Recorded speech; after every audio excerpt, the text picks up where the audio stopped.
Hey hustlers, Miles here. In today's video, let's talk all about designs. Let's get into it.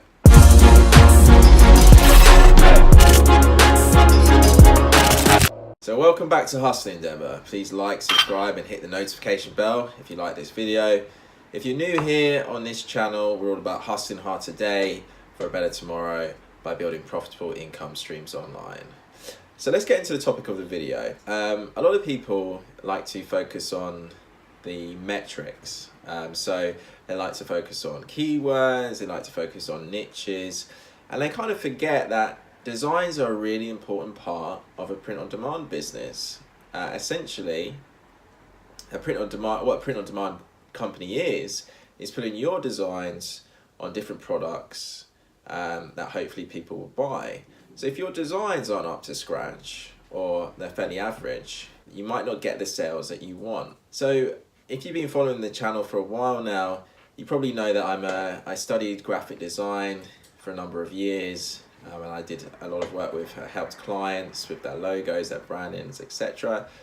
So I have a fairly good idea without blowing my own horn of what's a good design and what's an average design. So in this video, what I'm going to do is I'm going to show you sort of examples of designs that I think are fairly average and also designs that are really good. I'm also going to let you know of a few ways that you can create really good designs really easily, even if you have really no knowledge of design and you're a complete noob.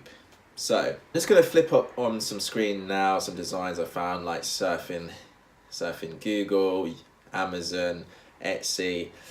Now I'm not saying these designs are particularly bad, they're average. And what I mean when I say average, I mean that you probably, if this is the level of quality of your designs currently, then it doesn't mean that you're not going to make money. It just means that you're going to have to put a lot more products up in order to reach certain monetary goals. So as I've spoken about before, it's always good to find your average per design you have live. So with these types of designs, your average is probably going to be very low. So if you want to make, let's say, $5,000, you're probably going to need to put up 10,000 items, which if you're okay with that, that's absolutely fine. But me, myself personally, I always think it's better to make more from less. It means less customer service, less problems, and ultimately you can also charge a lot higher prices for your designs. So with these designs as well, you're going to have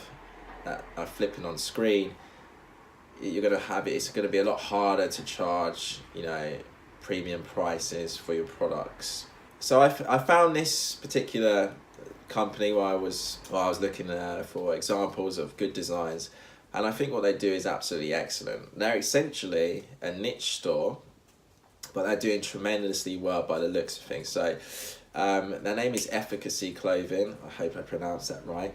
And as you can see from the designs, they're based around the sort of biker niche, and you can really see the way they've designed it really gives that feel. The designs just look really well put together, and the way they're showing them through their product images is also fantastic as well.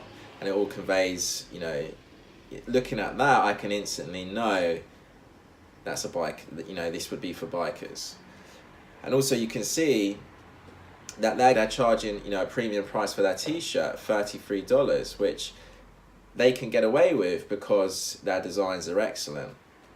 And that's the great thing about this business. If you do really well on Etsy, and you really build a brand, you get some really good designs, there's nothing stopping you from, creating your own store, your own platform outside of Etsy, building traffic and making more sales that way, and really building a fully fledged brand, through social media and that sort of thing. There's really nothing stopping you So, a lot of you are like, well, I'm not a graphic designer, I don't have a clue about good design, how can I get started? Well, there's a really quick and easy way to create really good designs, if you're a complete noob or a design novice. So a company that I use a lot for a lot of my designs and for icons and fonts and that sort of thing is Creative Market. You can really find everything you need for your print on demand business on this site, and I'll link them in the description. So what you're looking for essentially is templates. So is logo templates. So you can find a lot of different templates that give a lot of different types of styles. So you're going for a vintage style, there's templates for those. Maybe you're going for a more modern style, there's templates for those. So I just found this template. They seem to specialize in sort of vintage branding, so which would be great if I was doing, let's say, sort of vintagey design. Let's say I was doing hiking or camping or something like that. So they're basically templates. So all you have to do is fill in the gaps, for example. So if I look at this, instead of Atlantic, I might put, for example, camping. So a lot of what good design is just about the structure and the layout of the design, and these give you that. So you can create some really good designs with these kind of bundles even if you're a complete noob. So the great thing about these as well, it even gives you sort of on the page, it even gives you an example of how he's used the template to create a sort of an image on a t-shirt. And he also shows you how he's used the template to create images on what these look like bottles. So that gives you an idea of the kind of quality you should shoot for when you're doing print on demand. If you're interested in kind of learning, how to use Photoshop, Illustrator, that sort of thing, I can do sort of step-by-step tutorials. Let me know in the comment section if that's something you'd want to see in the future. Again, if you did like this video, please like and subscribe to the channel. The next video is going to be my update video on April, so I've got some interesting things to talk about in regards to that, and I've been testing some new things, so stay tuned for that. Keep hustling, and I'll see you in the next one.